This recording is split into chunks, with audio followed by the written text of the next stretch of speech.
Monsieur Pierre McNeil est photographe depuis déjà 22 ans. Alors, il en a vu des négatifs et il a arpenté la province. C'est un photographe industriel, un photographe commercial. Il présente toujours aussi de très belles expositions. Bonjour, Pierre. Bonjour, Nicole. Il faut dire qu'on se connaît parce que j'ai eu l'occasion de présenter une de vos expositions. C'était sur la Rive-Sud. Oui, à Boucherville, au mois de décembre. Oui. Et c'est à ce moment-là qu'il m'avait parlé qu'il existait justement des photographes comme ça qui se spécialisaient en restauration de vieilles photos. Et c'est votre cas.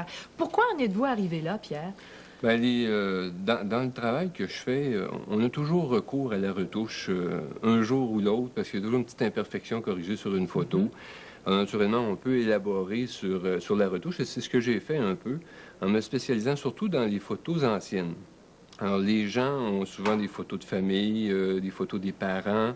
Les photos sont abîmées, ça a été conservé dans de vieux albums, et là, on les répare. Et ça demande des techniques particulières. Alors, on a un exemple ici. Là, on voit la photo de gauche, c'était une photo ovale là, qui était montée sur une presse bombée dans le temps. Là, et la photo avait pris l'eau. Alors, le haut de la photo était complètement abîmé. En bas, l'eau s'est infiltrée. Et à gauche, c'est le produit fini, retouché.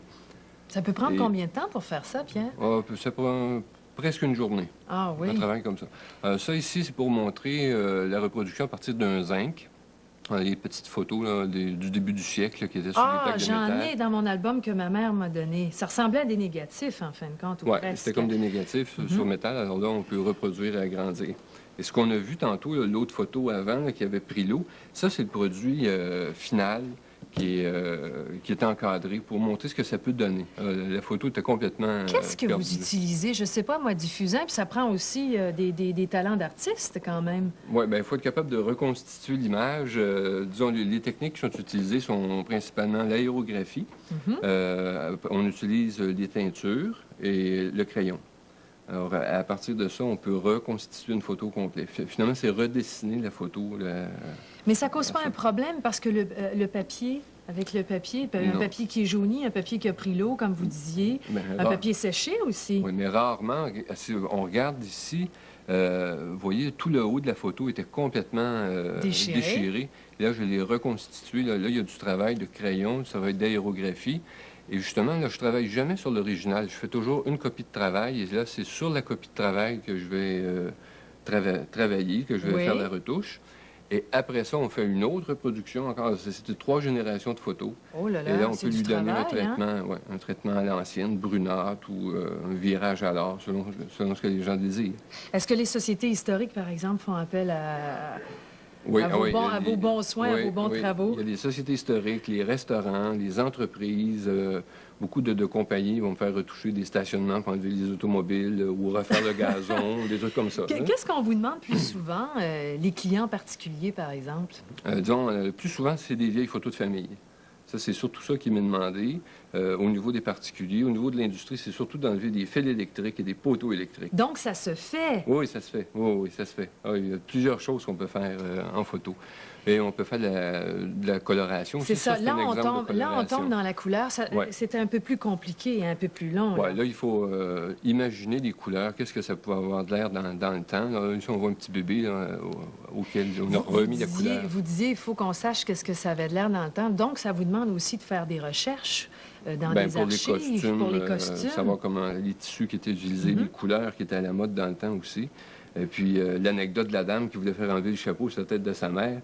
Et puis, je demandais, il faudrait que vous me disiez comment elle était coiffée en dessous. Elle dit, quand vous enlevez le chapeau, vous allez bien voir comment elle était coiffée. Non, c'est pas vrai. Oh, oui. C'est bon. Puis, également, est-ce qu'il vous arrive qu'on vous apporte des formats irréguliers? Parce que vous vous rappelez, à l'époque, on prenait des photographies très longues de gauche à droite. Oui, des photographies panoramiques. Oui. Des photographies ovales. Qu'est-ce qui est le plus difficile pour vous de reconstituer, de restaurer? La photographie ovale. Parce qu'avant, ils montaient ça sur une presse à chapeau. Oui, puis on voyait que d'ailleurs, le verre était bombé. Oui. Là, ça pose vraiment un problème. Là, il faut vraiment... parce qu'en la refotographiant, naturellement, on a une certaine aberration autour. Alors, il faut recorriger ça. Et là, ici, on voit là, justement la photo de gauche est l'original, celle du centre est ma copie de travail, et celle de droite est la photo finale. Alors, on voit là, les étapes, là, toutes les craquelures qu'il y avait sur le vêtement et sur le fond de la photo. Et à l'aide d'aérographie et de teinture, comment on peut reconstituer la photo, la remettre presque dans son état original. Et même des fois l'améliorer dans certains cas. On peut aussi isoler. Isoler quelqu'un, Oui, ben oui. alors, la personne qui est debout, à droite de la photo de groupe, hein, on a fait un extrait juste du buste de la personne. C'est plusieurs. Ça ici, c'est 2 photographies que j'ai prises. Une photographie d'une famille qui était photographiée dans son salon Oui. avec la photo familiale. Alors là, On les vous a avez fondus créé un ensemble. environnement. Oui, c'est ça. On les a fondus ensemble pour redonner. Et ça, c'est deux photographies séparées du couple. Et puis là, je les ai remis ensemble. Vous les avez unis par la photographie. Unis, c'est ça. Oui, oui. Ben, merci infiniment. Merci, Nicole. À la prochaine. Au revoir. Et nous, ben, on vous retrouve immédiatement après cette pause. On vous présente la photographie de la journée.